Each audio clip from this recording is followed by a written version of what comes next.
This presentation will examine the process involved in assessing the causes and preventative measures of cracking to buildings. Though cracks in concrete cannot be prevented entirely, they can be controlled by using adequate materials, techniques of construction, and specific design criteria. Timely identification of cracks and adopting preventative measures is essential, as active cracking generally highlights an underlying reason for the cracking and without remedy can lead to greater structural problems and, in extreme cases, building failure. It is important to understand the types of cracks, crack patterns and their causes, as well as the preventative measures that can be taken to control the cracking. This presentation will use a case study property with severe cracking problems to highlight the process of identifying, understanding the underlying cause, and finding a remedy for the problem.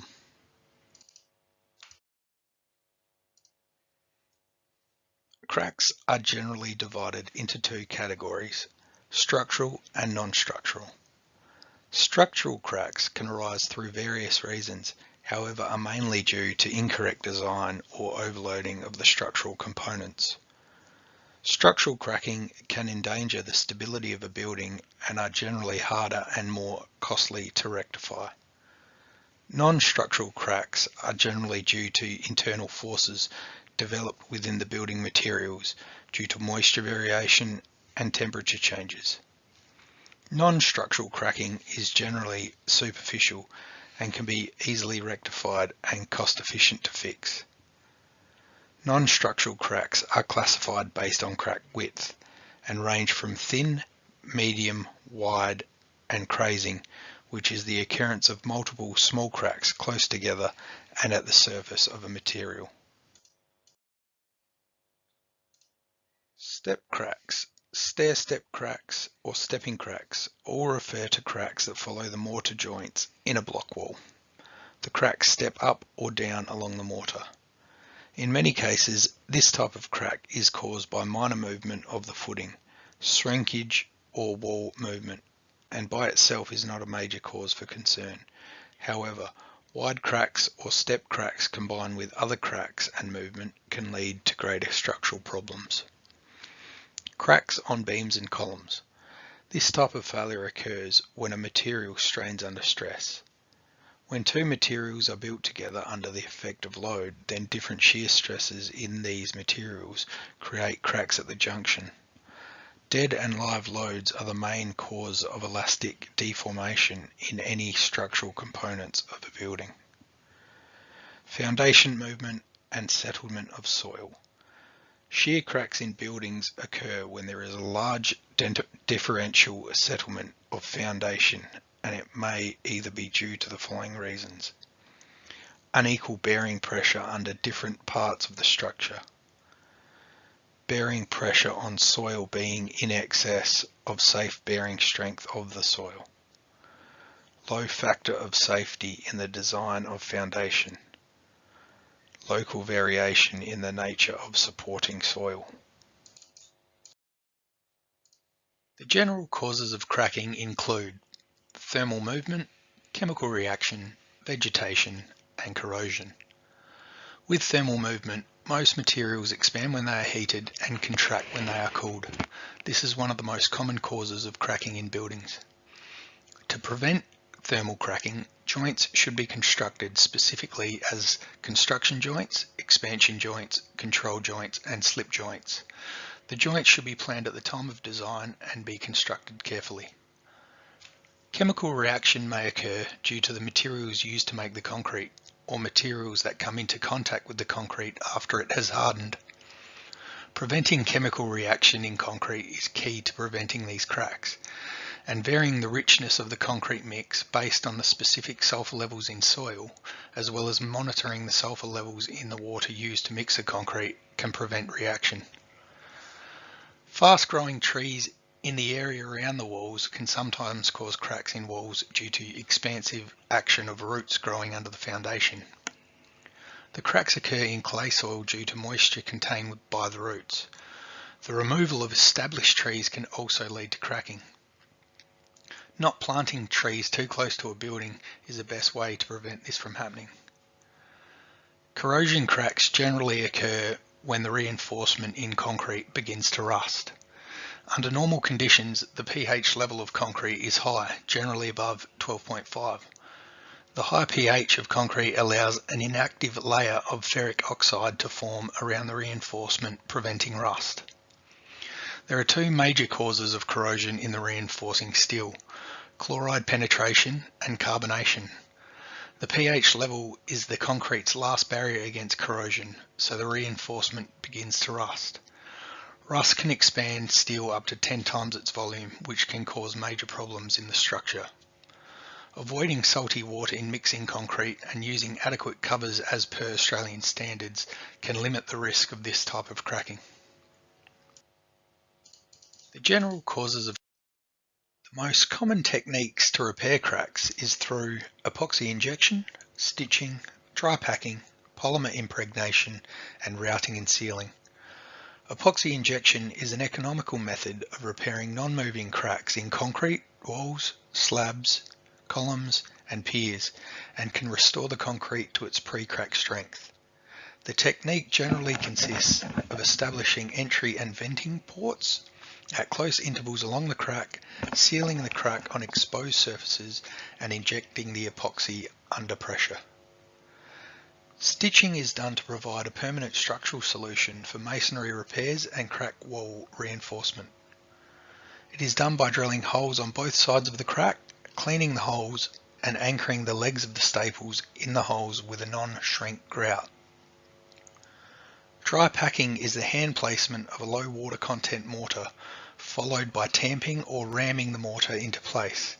This also helps in producing intimate contact between the mortar and the existing concrete. Polymer impregnation is the use of monomer systems and can be used for effective repair of some cracks.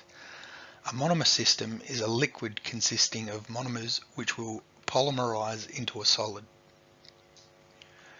The routing and sealing method involves widening the crack at the surface and filling the groove with a flexible sealant. This is a common technique for crack treatment and is a relatively simple fix in comparison to the procedures and training required for epoxy injection.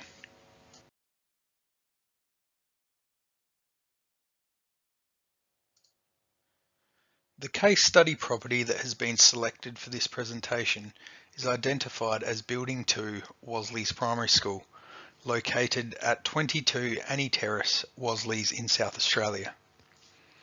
The building has been chosen as it displays significant structural and surface cracking. The building was constructed circa late 1800s and as a result is local heritage listed. It is single-storey full masonry construction with strip footings, timber flooring and metal sheet roofing.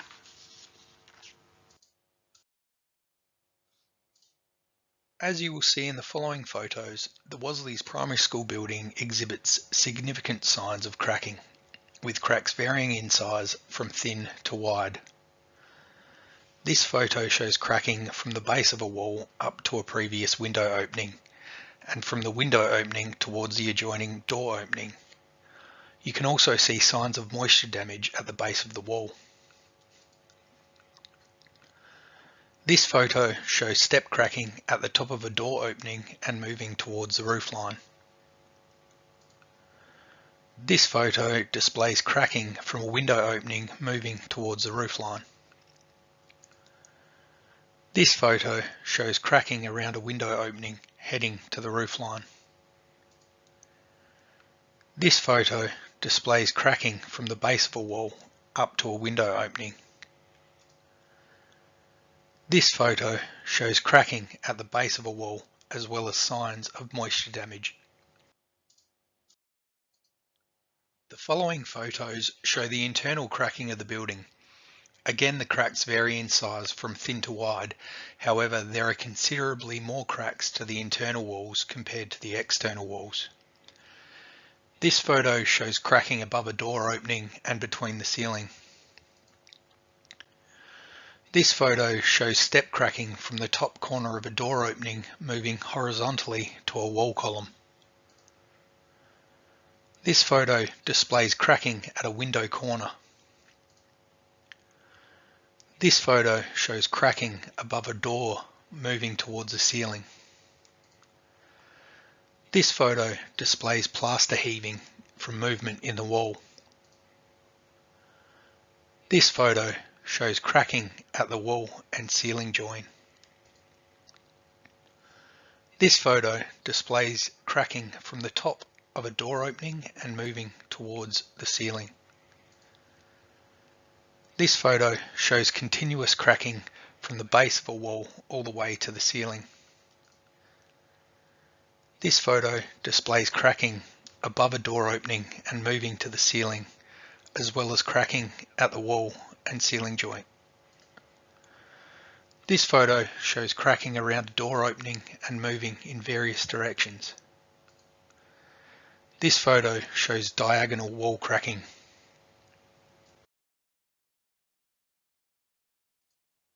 The case study property has had both a building inspection and engineer's report carried out on it. The inspection of the building and site identified that the building has significant subfloor moisture in multiple areas. Examination of the soil profile of the site has been analysed and has been classified as soil class H2D, as outlined within Australian Standard 2870/2011, which relates to residential slabs and footings. The soil class represents highly reactive clay soils, which may experience very. The case study property has had both a building inspection and engineer's report carried out on it. The inspection of the building and site identified that the building has significant subfloor moisture in multiple areas. Examination of the soil profile of the site has been analysed and has been classified as soil class H2D, as outlined within Australian Standard 2870/2011, which relates to residential slabs and footings. The soil class represents highly reactive clay soils, which may experience very high grade.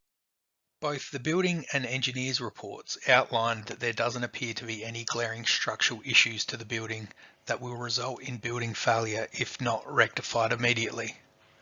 Knowing this information, 3 performance solutions have been identified and proposed for the building. Solution 1 involves patching the current surface cracks through routing and dry packing. Solution 2 involves the underpinning of the building foundations as well as patching the existing surface cracking as in Solution 1. Solution 3 involves demolition of the current building and rebuilding a new structure with modern footing and building materials.